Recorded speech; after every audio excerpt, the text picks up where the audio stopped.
Vivre seul est vraiment mieux que vivre avec des gens faux, qui te détestent, mais font semblant de t'aimer. Pas une seule cicatrice sur mon cœur n'a été faite par un ennemi. Elles viennent toutes de personnes que j'ai purement aimées. Je suis arrivé à un stade de ma vie où je poursuis mes objectifs, pas les gens. Il y a un temps pour être gentil et un temps pour dire stop, ça suffit. Parfois, il faut savoir s'éloigner des mauvaises influences pour construire sa vie. Mes règles sont simples. Je ne force personne à me faire une place dans sa vie ni dans son cœur. Si quelqu'un connaît vraiment ma valeur, il fera de moi une priorité. Je ne veux pas vivre dans un monde où la gentillesse est considérée comme une faiblesse. Je passe de temps en temps du temps avec moi. Je me donne de mes nouvelles. J'en prends aussi. Et dans ce dialogue intérieur, je trouve une paix éphémère, fragile, mais précieuse, au bord de ce lac qui semble tout comprendre et tout accepter. Je ne veux pas arriver à la fin de ma vie et réaliser que je l'ai seulement vécu en longueur. Je veux aussi avoir vécu en largeur.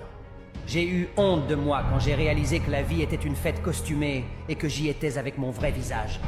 Quand tu décides de te faire respecter, tu deviens une mauvaise personne aux yeux de ceux qui ont toujours voulu te dompter. Certaines personnes ne t'aimeront que dans la mesure où elles peuvent t'utiliser. Leur loyauté s'arrête là où s'arrêtent les avantages. Peu importe à quel point ton voyage devient solitaire, ne réinvite jamais les personnes toxiques dans ta vie.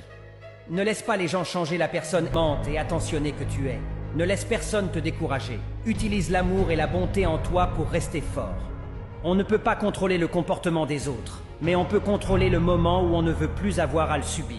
J'ai pas à faire ce que tu aimes. C'est pas une obligation car tu n'es pas mon créateur. C'est facile de juger les erreurs des autres, mais difficile de reconnaître ses propres erreurs. Je parle, je rigole avec tout le monde, mais ne t'inquiète pas, je sais qui est qui. Tout ne mérite pas d'être dit et tout ne mérite pas mon attention. Parfois, je passe simplement à autre chose. On a toujours tort d'essayer d'avoir raison devant des gens qui ont toutes les bonnes raisons de croire qu'ils n'ont pas tort. Parfois, on doit choisir entre être aimé ou être respecté. Moi, je choisis toujours le respect, car l'amour sans respect n'est pas de l'amour. Parfois, il faut effacer certaines personnes de notre vie pour notre bien, pour notre bonheur, pour notre réussite.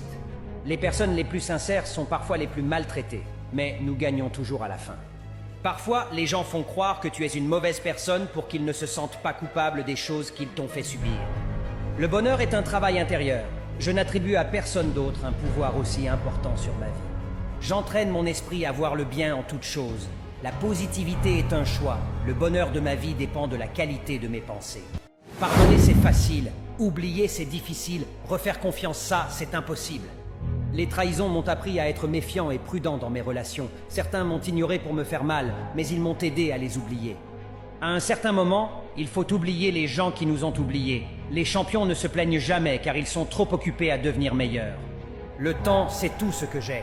Je ne veux pas le gaspiller avec les mauvaises personnes. Je ne suis pas trop humble, je ne suis pas trop impoli. Je traite simplement les gens selon leur attitude. Je ne donne à personne des raisons de me haïr. Ils créent leur propre drame par pure jalousie. J'ai compris qu'on ne peut pas plaire à tout le monde, surtout pas à ceux qui s'inventent des histoires. Le problème d'aujourd'hui, c'est que les gens n'apprécient pas les bonnes personnes. Ils les utilisent. Les gens déçus ne font pas de bruit, mais on ne les trouve plus. Actuellement, je prends soin de ceux qui se soucient de moi. Pour le reste, une salutation suffit. Les personnes magnifiques sont celles qui font de leur drame une force, celles qui apprennent à transformer leurs déceptions en sourires et leurs épreuves en sagesse.